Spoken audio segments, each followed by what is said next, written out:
that will provide for a massive jobs program to put our people back to work.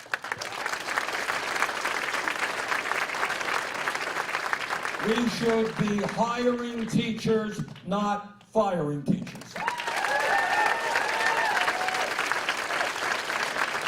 When mothers and fathers in Vermont and in New Hampshire and around this country cannot find decent, high-quality, affordable child care, we should be hiring hundreds of thousands of people, well-trained, well-paid, to take care of the little ones.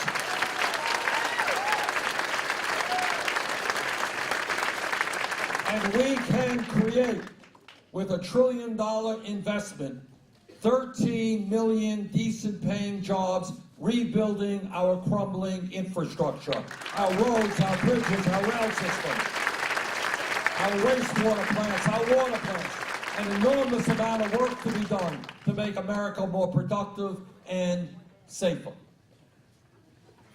And when we talk about jobs, it is not just creating millions of jobs, it is preventing the loss of millions of jobs. And that is why, as president, we will completely revamp our trade policies.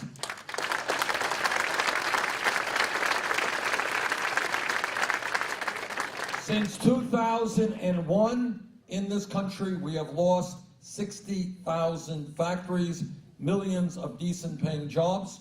Not all of it attributable to trade, but a lot of it is. Companies shutting down in New Hampshire and Vermont, moving to China, moving to low-wage countries, and then bringing their products back into this country.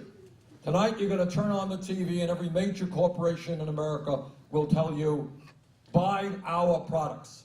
Buy our products. Well, if they want us to buy their products, the time is overdue for them to start manufacturing those products here in America.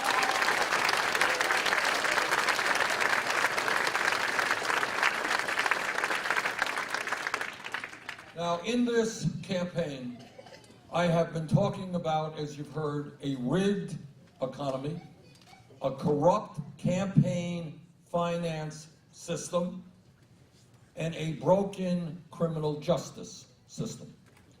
Turns out that in one example, one story, you can see how all three factors prevail. Some of you may have read that about a week ago, Goldman Sachs, one of the largest financial institutions in this country, a big Wall Street company, announced that it was going to pay a $5 billion settlement with the United States government, $5 billion. And the reason they agreed to that settlement was because they defrauded investors and sold them subprime mortgage packages that were worthless. Okay? That's why they agreed to that settlement. It turns out that over the last 20, 30 years, and this is what political power is about, Goldman Sachs has given this country 2 secretaries of Treasury, one in a Republican administration, one in a Democratic administration, and dozens and dozens of other high-ranking officials. You know what the concept of revolving door is about? People leave the private sector, go to government, do the private sector's work in government, and then go back to get the rewards in the private sector. That's what Goldman Sachs has done. Goldman Sachs' CEO is a billionaire who a couple of years ago, and this is what political power is about, came to the Congress and he said, you know, I think you guys in Congress should cut Social Security, cut Medicare, cut Medicaid, and by the way, give more tax breaks to large corporations. Now here is the story. If a kid in Manchester or Burlington, Vermont gets picked up with marijuana, that kid will get a police record that will stay with him for his entire life. And by the way, do a lot of damage, make it harder for that kid to go out and get a job and so forth. That's what happens for a kid picked up with marijuana. But it appears that if you are the CEO or a top executive at a major Wall Street company, companies whose greed and recklessness and illegal behavior drove this economy into the worst recession since the Great Depression, a recession which resulted in millions of Americans losing their homes, losing their jobs, losing their life savings. If you are an executive in one of those Wall Street firms, you don't get a police record. You settle with the government for $5 billion, but you don't get a police record. You don't get prosecuted. That, my friends, is a broken criminal justice system.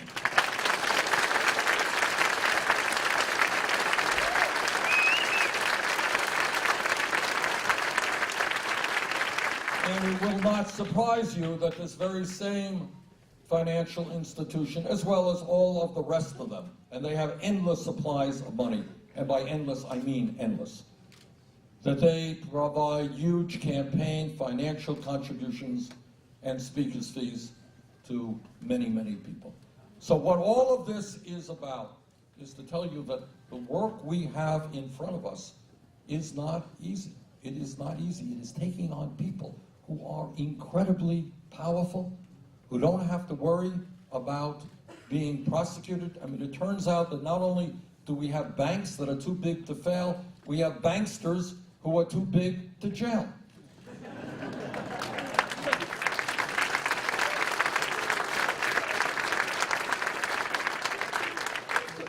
And tied into all of these issues, is another major, major problem facing our country that together we're going to have to address. I am an old-fashioned guy who believes in democracy being one person, one vote. That whether you're rich or whether you're poor, you have a right to determine the future of your community, the future of America.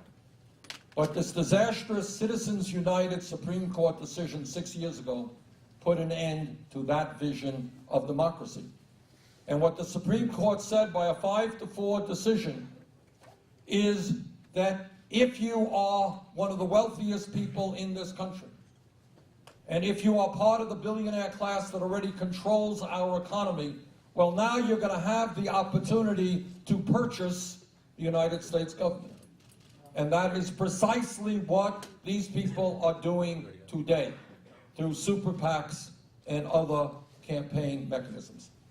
You have one family, the Koch brothers, the second wealthiest family in America, who along with a few of their billionaire friends are prepared to spend $900 million on this election cycle to help elect candidates who will represent the interest of the wealthy and the powerful.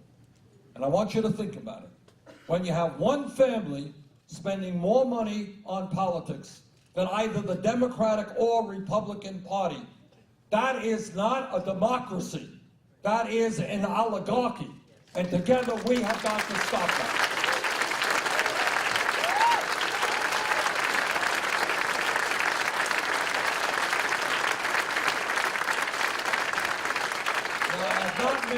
Made many promises during this campaign, but here's one I will repeat to you.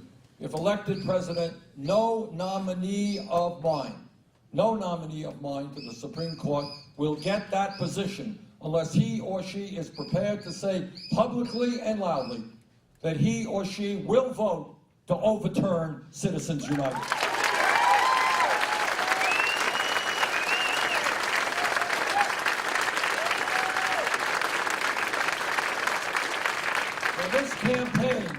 This campaign is asking the American people to think big, to ask, why not? We're the wealthiest country in the history of the world. Why can we not accomplish big things? And here's something that I absolutely want to see accomplished. And that is, in America today, we have, as I mentioned earlier, hundreds of thousands of bright young people who have the capabilities of going to college, but are unable to do so because their families lack the income. We have millions of people in this country, some young and some not so young, who are choking under the outrageous student debt that they have to carry. Sergei and I were a couple of weeks ago, 29 years of age, 2 kids, married, paying 53% of his income back in student debt. Spoke to a woman in Vermont a few years ago. She did what she wanted to do. She became a primary care physician, taking care of low-income people, doing a great job. She left school $300,000 in debt. Spoke to a graduate of a dental school, $400,000 in debt. Spoke to a kid recently, graduating college, $60,000 in debt. Job prospects not good, hasn't a clue how he's going to pay that back. What do we have to do? It seems to me that in a highly competitive global economy, if we want the best educated workforce in the world, we need to make some fundamental changes in the way we do higher education. And one way we have got to go forward is to make it very clear that public colleges and universities should be tuition free.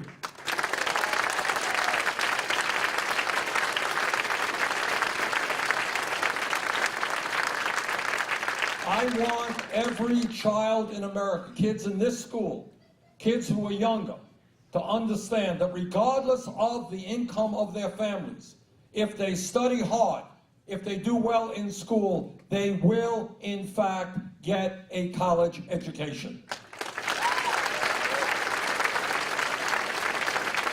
And for those who are not academically inclined, who don't want to go to college, they need the training to be electricians, to be plumbers, to be carpenters. We need a lot of work in those areas as well.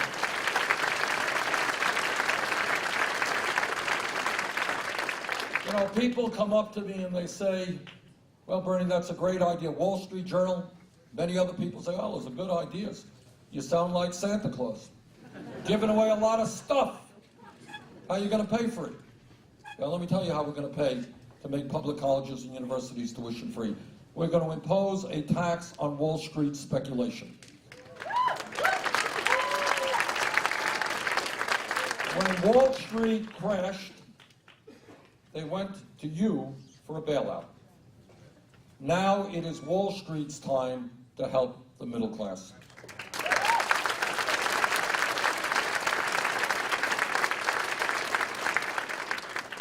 I sit on the Senate Environmental Committee and the Energy Committee, and in that capacity, I have spoken to scientists all over this country and all over the world. Here is the bottom line. The debate is over. Climate change is real. Climate change is caused by human activity. Climate change is already causing devastating problems in our country and around the world.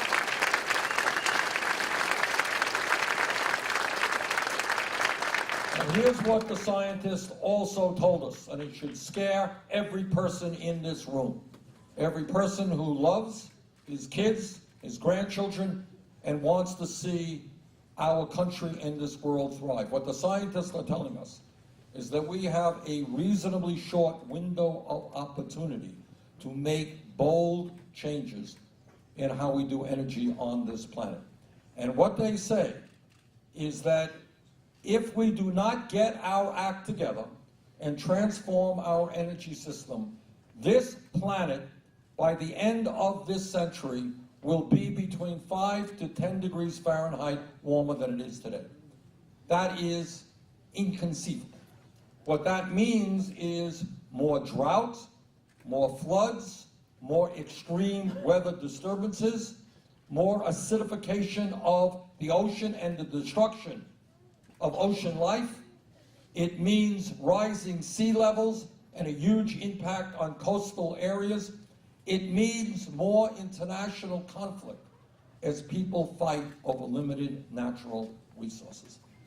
That is what the scientific community is telling us. As your president, what I will do is to do everything possible to work with China, Russia, India, countries all over the world, to take on the fossil fuel industry and transform our energy system away from fossil fuel to energy efficiency and sustainable energy.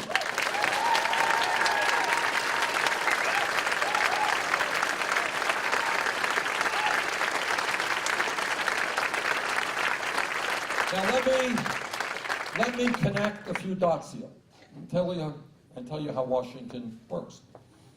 I sit on 5 committees in the Senate. and I sit alongside Republicans on all of them. And I'm on a committee called Health, Education, and Labor, and we deal with a lot of healthcare issues. And we have hearings on, cancer and Alzheimer's and disease and so forth and so on. And Republicans ask intelligent questions. They don't go beating up the witnesses because they're doing cancer research. How does it happen? And I want you to think about this for a moment. How does it happen that when virtually the entire scientific community says that climate change is real and is a huge threat to our planet, that not one Republican candidate for president, and very few Republicans in the Congress, are prepared to say, well, I've studied the literature, I've talked to scientists, we got to do something about this real problem. How come virtually none of them are prepared?